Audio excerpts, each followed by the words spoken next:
करने लगे अर्ज आकर, रात मांगा नबी ने उमर को, सुबह करने लगे अर्ज आकर, अपने कदमों में आका बिठा लो, आज से हम तुम्हारे हुए हैं। अपने आका की चाहत में उस्मान मालो सर सब लुटा कर ये बोले, राहे हुब्बे मोहम्मद में लोगों कब किसी को खसारे हुए हैं। मुझको लोगों महबूब होगा,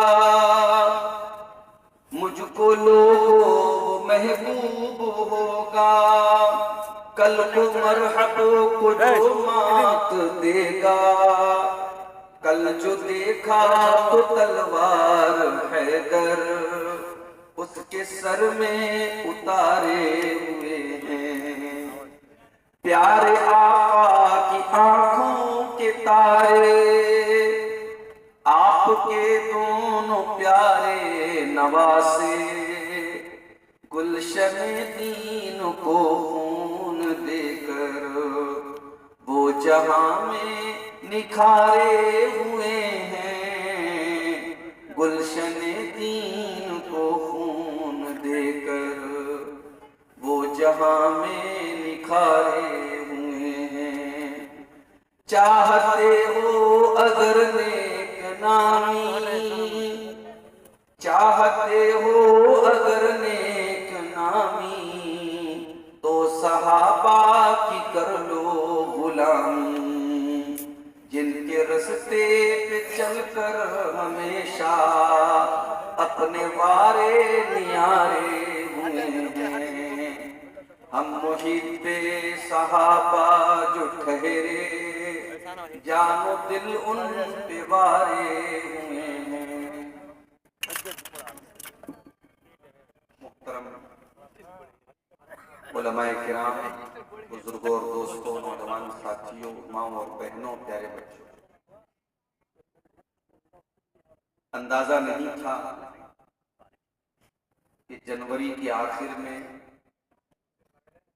ऐसी खतरनाक सर्दी और कोहरा पड़ेगा। अब मेरे सामने मुश्किल ये है, मैंने मौलाना कलीमुद्दीन सलफी साहब को, जिन्होंने आज का प्रोग्राम लिया था, उनको पहले ही बताया था कि देखिए हमारी बड़ी मुश्किल है, छुट्टी का भी मसला है, हमको जल्दी निकलना रहेगा, 12 बजे तक हर हाल में निकल जाएंगे। 12 बजे यहाँ से अगर हम निकलेंगे, कुहासे का जो आलम है, शबनम का जो आलम है, पटना का लंबा सफर हमें करना है। दुआ कीजिए अल्लाह ताला सेहत और सलामती के साथ ये सफर पूरा करने की तौफीक दे। मुझसे पहले आपने शेख मुमताज अल आरिफी हफिज़हुल्लाह की तकरीर सुनी। वो तकरीर भी कर रहे थे और इदारे के लिए आपसे ताउन की अपील भी कर रहे थे। उनकी इस अपील की मैं भी तारीफ करता हूँ और आप सबसे अपील करता हूँ कि आप इस इदारे का ताउन जरूर करें। ये गांव बहुत खुशहाल गांव नहीं है, बहुत बड़ा गांव नहीं है, मदरसे को चलाने वाले लोग बहुत कम हैं यहाँ। ये मदरसा हमारे ताउन का हकदार है, इसका जरूर आप हजरात ताउन करके। मेरे भाइयों,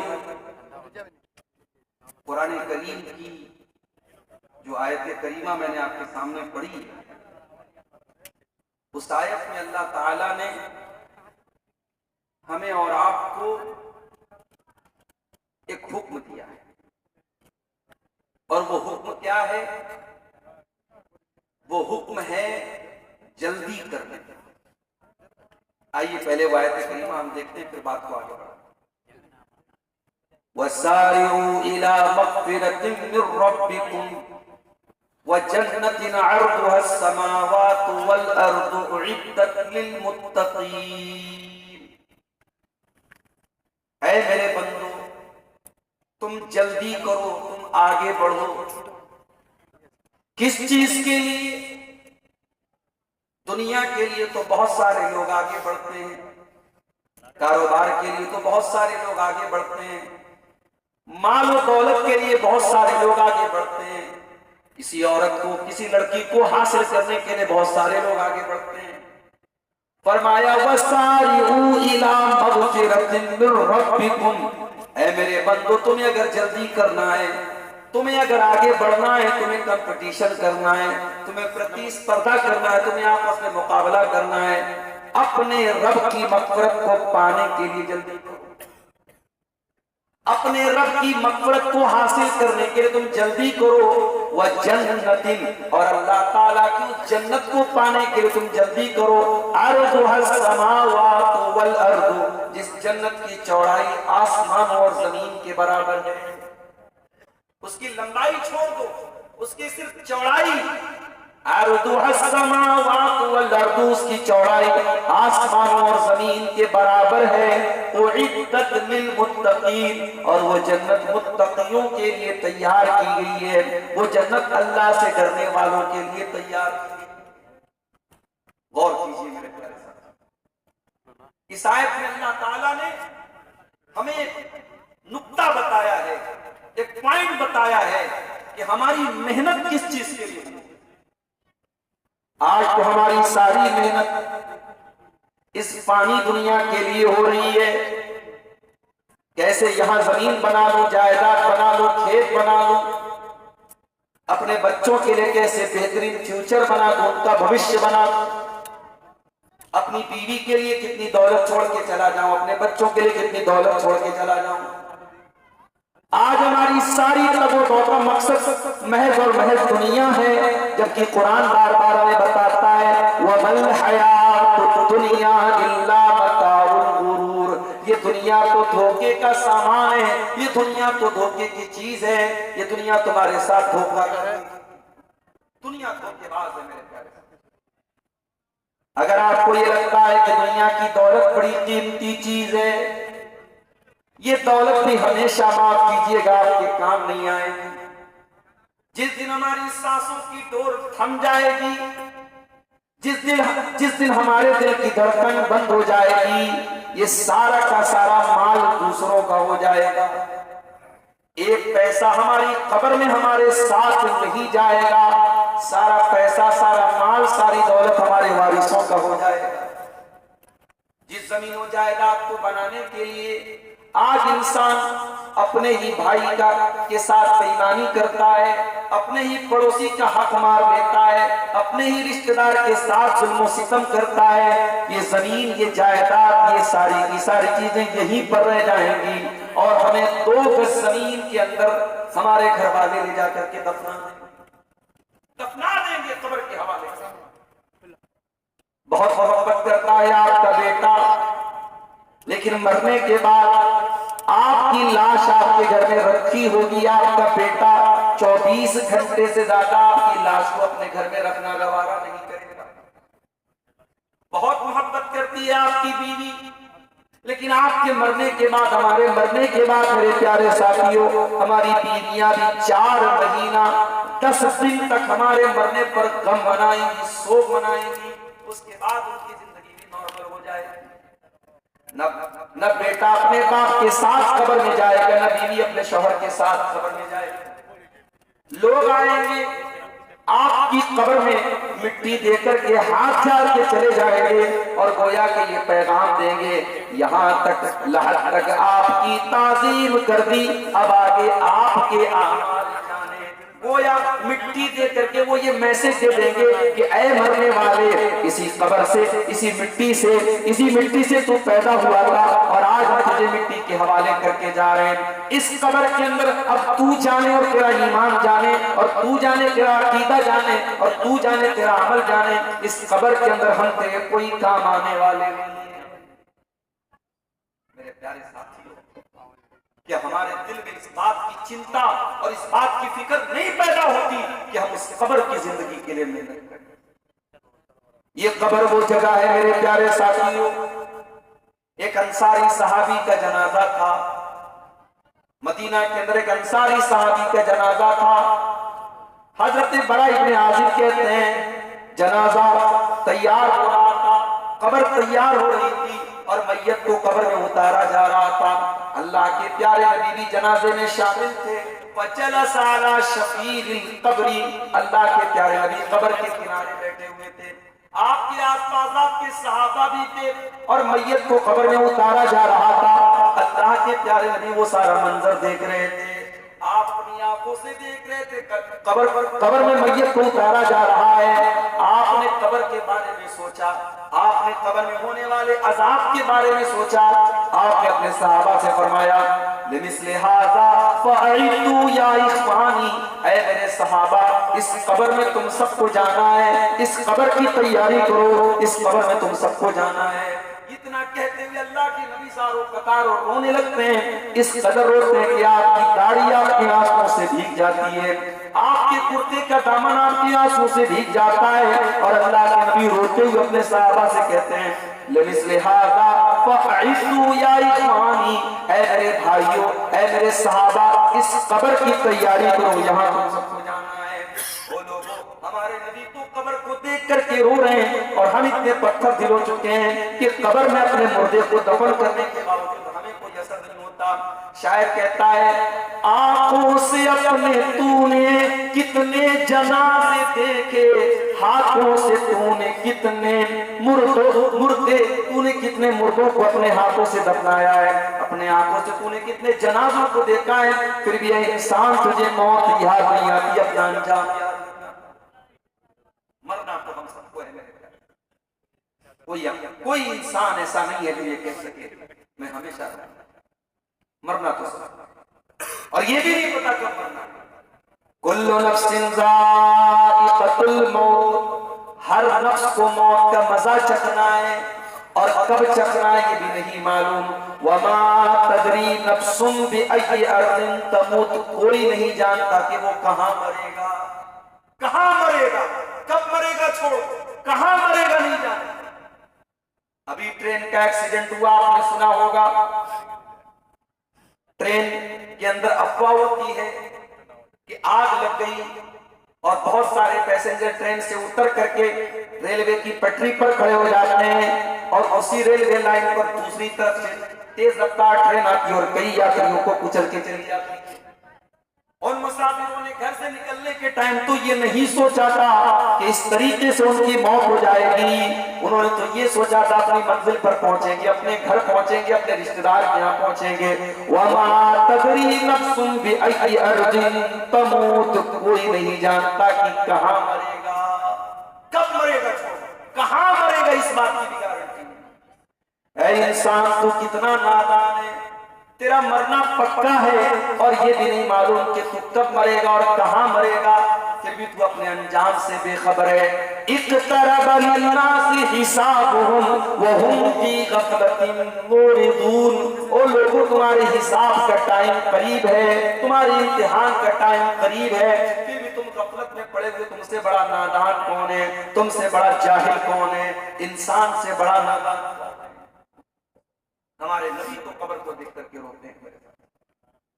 रात का आखिरी पहर है, अल्लाह के प्यारे नबी अपने बिस्तर से उठते हैं और घबराए घबराए आप हैं और आप घबराए हुए लहजे में कहते हैं, अय्युहन्नास जा दिल।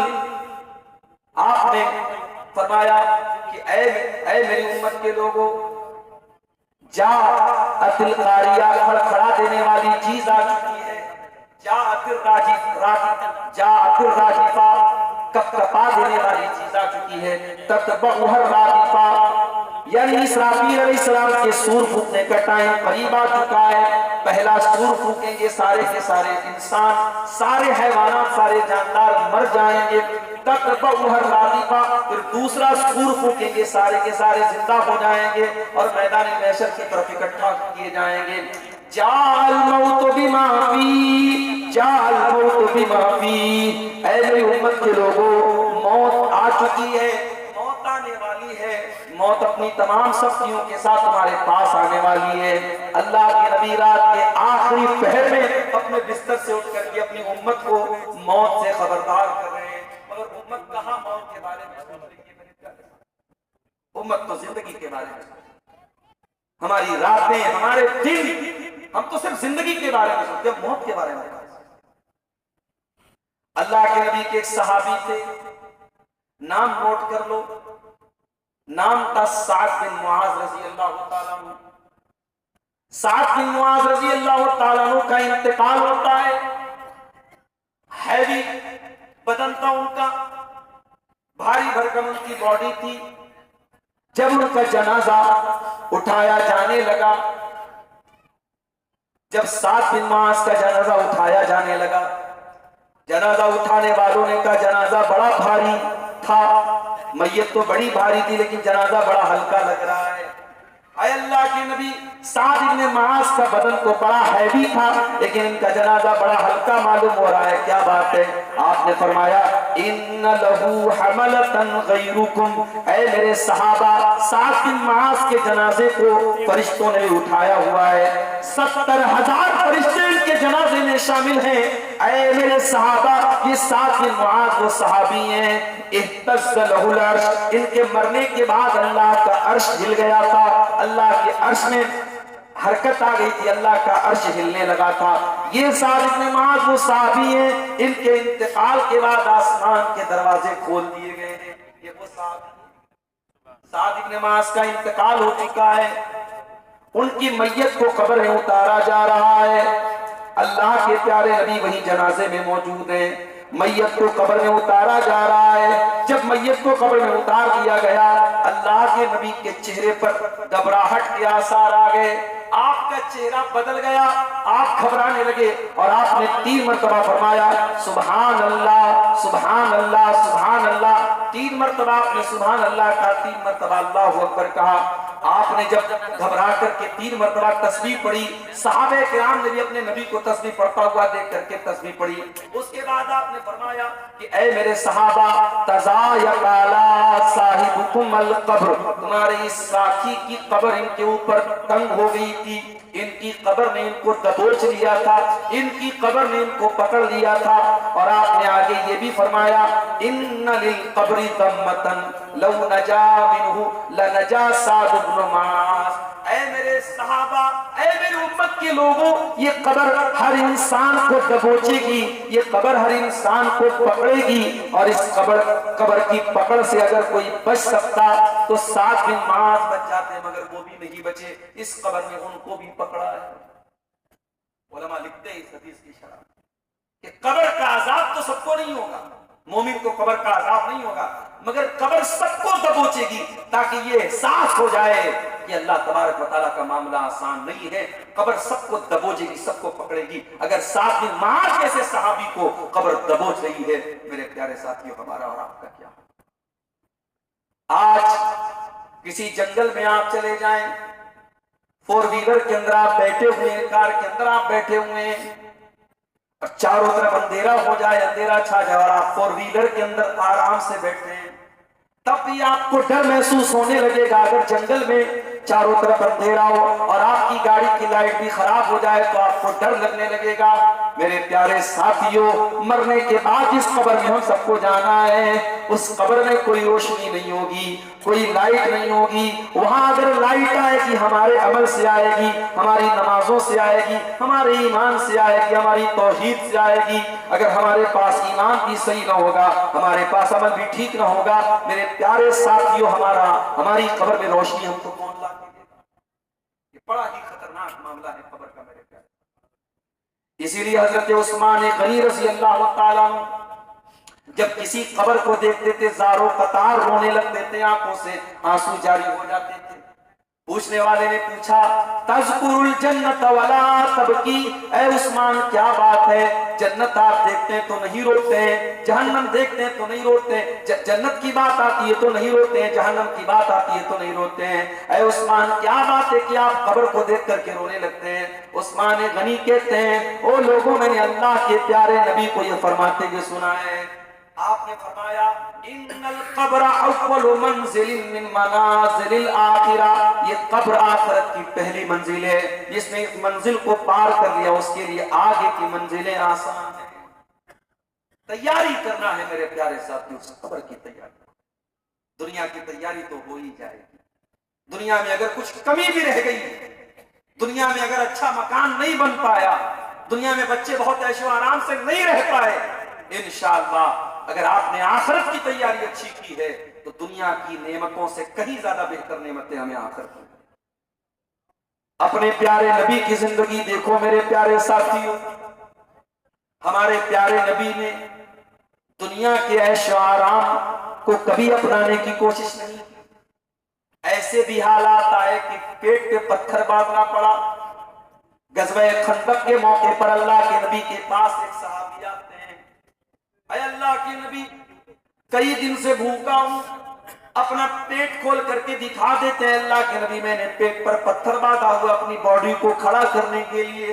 अल्लाह के नबी कई दिन से खाना नहीं खाया है। अल्लाह के प्यारे नबी ने अपना पेट खोल के दिखा दिया, ऐ मेरे साहबी देख मेरे पेट पे दो दो पत्थर बंधे हुए हैं, तू तो एक पत्थर बांधे हुए, देख तेरे नबी ने दो दो पत्थर बांधे, आपने पेट पे पत्थर भी बांधे, आपके घर में 2-2 महीने तक चूल्हा भी नहीं जला।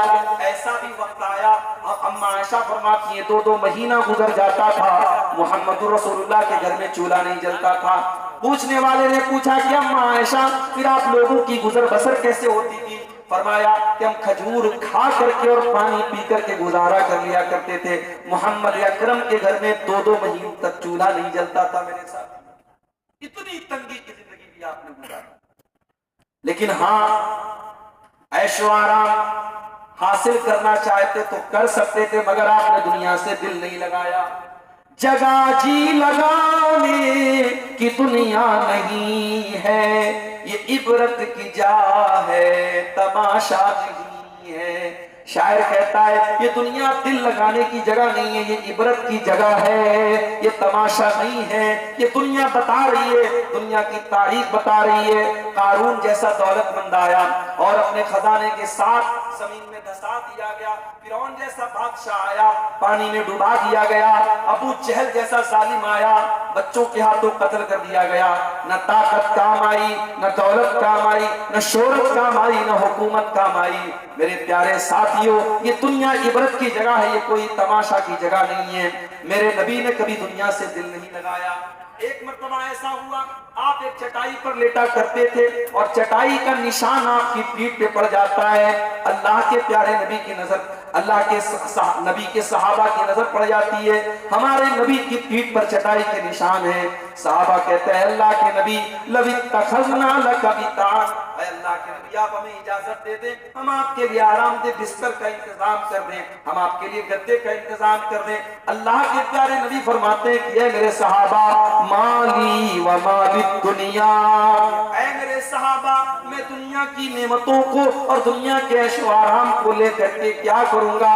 मैं जिस हाल में हूँ मुझे उसी हाल में छोड़ दो। मेरे सहाबा मा अना इल्ला कराकिबिन इस्तज़ल्ला तहता शजरतिन सुम्मा राहा फतरकहा, ऐ मेरे सहाबा मैं तो उस मुसाफिर की तरह हूँ जो किसी पेड़ के नीचे आराम कर रहा है। दुनिया में समझो मैं आराम कर रहा हूँ, जब मेरा टाइम पूरा हो जाएगा, मेरी वफात का टाइम आ जाएगा, मैं अपनी मंजिल की तरफ चला जाऊंगा।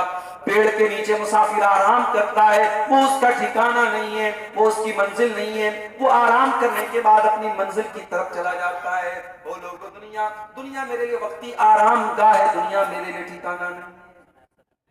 इसलिए अल्लाह के नबी और सहाबा ने आखिरत को तरजीह दी है मेरे प्यारे। और इसीलिए कुरान हमसे कह रहा है वसारिउ इला मगफिरतिन मिर रब्बिकुम, ऐ मेरे बंदो तुम्हें मेहनत करना है, तुम्हें कोशिश करना है, तुम्हें जल्दी करना है तो आखिरत की तैयारी करो, जन्नत की तैयारी करो। ओ नौजवानों, ओ लड़कियों के पीछे दीवाने होने वालों, वो औरतों के चक्कर में पड़ने वालों, वो औरतों के फिक्रों में पड़ने वालों, अल्लाह के नबी फरमाते हैं जन्नत की औरतों की खूबसूरती और जन्नत की औरतों की खुसूसियत बयान करते हुए अल्लाह के नबी फरमाते हैं वला नसीफुहा अला रासिहा खैरुम मिन दुनिया व मा फीहा, जन्नती औरत के सर के ऊपर जो दुपट्टा होगा वो दुपट्टा दुनिया की तमाम नेमतों से बढ़कर के होगा। जन्नती औरत के सर का दुपट्टा दुनिया की तमाम नेमतों से बेहतर होगा। और अल्लाह के नबी फरमाते हैं लवित्तलात इम्रातुम मिन अहलिल जन्नति इलल अर्दी लअज़ाअत मा बैनहुमा, अगर जन्नत की कोई औरत दुनिया की तरफ झांक दे तो जमीन व आसमान के बीच का जो पोर्शन है, जो इलाका है, वो पूरा का पूरा रोशन हो जाएगा सिर्फ उसके झांक लेने से। इतनी खूबसूरत होंगी वो जन्नत की औरतें, उनके अंदर कोई कमी नहीं होगी, हर ऐप से पाक होंगी। मेरे अजीजों, मेरे नौजवानों, उस जन्नत की तरफ अल्लाह ताला कुरान में बार बार हमें शौक दिलाता है, हम उसकी तैयारी करें। उस जन्नत में हम कैसे जाएंगे, वो जन्नत हमें कैसे मिलेगी, हम उसके लिए करें। और यही कामयाबी है मेरे प्यारे। कामयाबी दुनिया की कामयाबी नहीं है। दुनिया का इंसान जो कामयाब है हो सकता है कल आखिरत में नाकाम हो जाए, और दुनिया में जो नाकाम है हो सकता है कल आखिरत में कामयाब हो जाए। असल कामयाबी आखिरत की कामयाबी। इसीलिए अल्लाह कुरान में कहता है फमन ज़ुज़िया अनिन नारी व उदखिलल जन्नत फक़द फ़ाज़, जिसको अल्लाह ताला जहन्नम की आग से बचा ले और जिसको जन्नत में दाखिल कर दे वही कामयाब है।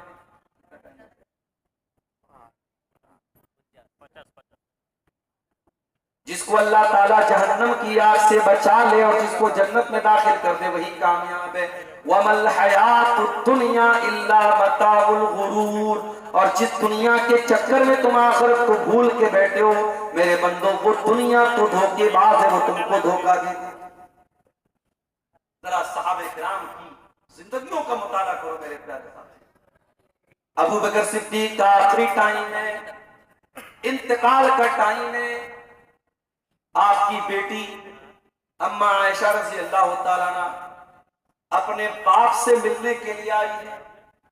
मालूम है बाप बहुत बीमार है, आखिरी अय्याम चल रहे हैं। जब अम्मा आयशा अपने बाप के पास पहुंची, बाप ने बेटी की शक्ल देखी, हाल चाल नहीं पूछा, खैर खैरियत नहीं पूछा। बाप ने पहला सवाल क्या किया, फी कम सौबिन कुफ़िरन नबी सल्लल्लाहु अलैहि वसल्लम, मेरी बच्ची ये बता जब अल्लाह के नबी का इंतकाल हुआ था आपके कफन में कितने कपड़े थे। बाप बेटी से मसला पूछ रहा है। पता ये चला अपनी बच्चियों को ऐसी तालीम दो, उनको ऐसे दीन की तालीम दो कि आपको मसला पूछना पड़े तो अपनी बेटी से। और ये भी पता चला कि सहाबे किराम मौत के टाइम भी इसी बात की कोशिश करते थे कि हमारा जनाजा, हमारा कफन, हमारा दफन सब सुन्नत के मुताबिक। बहुत सारी बिदात और खुराफात आज मय्यत के ताल्लुक से और जनाजे के ताल्लुक से हमारे समाज बहुत सारे इलाकों में देखा गया कि साहब मरने के बाद क्या हो रहा है, पूरी पूरी दावत हो रही है। बेचारा जिसके घर में मौत हुई है, मय्यत हुई है, बाप मरा है, बच्चे परेशान है, अब तीसरे दिन वो सबको खानदान को दावत खिला रहे, बिरयानी खिला रहे। ये बेशर्मी और बेगैरती और ये बेहयाई मेरे प्यारे साथियों समाज के लिए कलंक नहीं हो। इसीलिए हो सके तो अपने बच्चों को वसीयत करके जाना कि ऐ मेरे बच्चों, मेरे मरने के बाद कोई ऐसा काम मत करना जो सुन्नत के खिलाफ।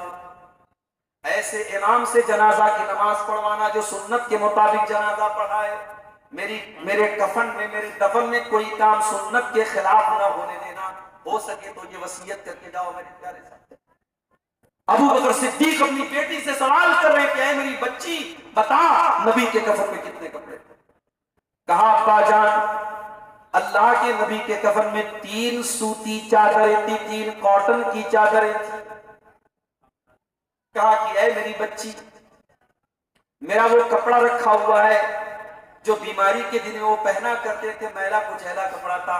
कहा है मेरी बच्ची, एक चादर तो ये है, 2 और ले लेना और मुझे भी 3 ही कफन में कफनाना। बेटी कहती है, अम्मा आयशा कहती है, ऐ अब्बा जान, ऐ मेरे वालिद मोहतरम, हम इतने गए गुजरे तो नहीं है कि आपको इस मैले कुचैले पुराने कपड़े में आपको कफनाएंगे। अरे अब्बा जान आप चिंता न करें, हम आपके लिए कफन का नया कपड़ा लेके आएंगे और 3 नए कपड़ों में आपको कफनाएंगे। हजरत अबू बकर सिद्दीक कहते हैं कि ऐ मेरी बच्ची, इन्नमा हुवा लिल बुहला इन्नल हय्या अहक्कु बिल जदीद। ऐ मेरी बेटी, मुझे तू नए कफन में कफनाए या पुराने कफन में कफनाए, ऐ मेरी बच्ची मुझे तो कब्र में चला जाना है और इस कफन के कपड़े को मिट्टी में मिल जाना है। ऐ मेरी बच्ची, नया कपड़ा तो जिंदों को पहनाया जाता है, मुर्दों को नए कपड़े की जरूरत नहीं पड़ती है। ऐ मेरी बच्ची, मुझे इसी कपड़े में कफना देना, कोई और कपड़ा लेने की जरूरत नहीं है, मुझे पुराने ही कपड़े में कफना देना। फिर पूछा, है बच्ची ये बता, अल्लाह के नबी का इंतकाल कौन से दिन हुआ था? कहा अब्बाजान सोमवार का दिन था, पीर का दिन था, सोमवार का दिन था। कहा बेटी आज कौन सा दिन है? कहा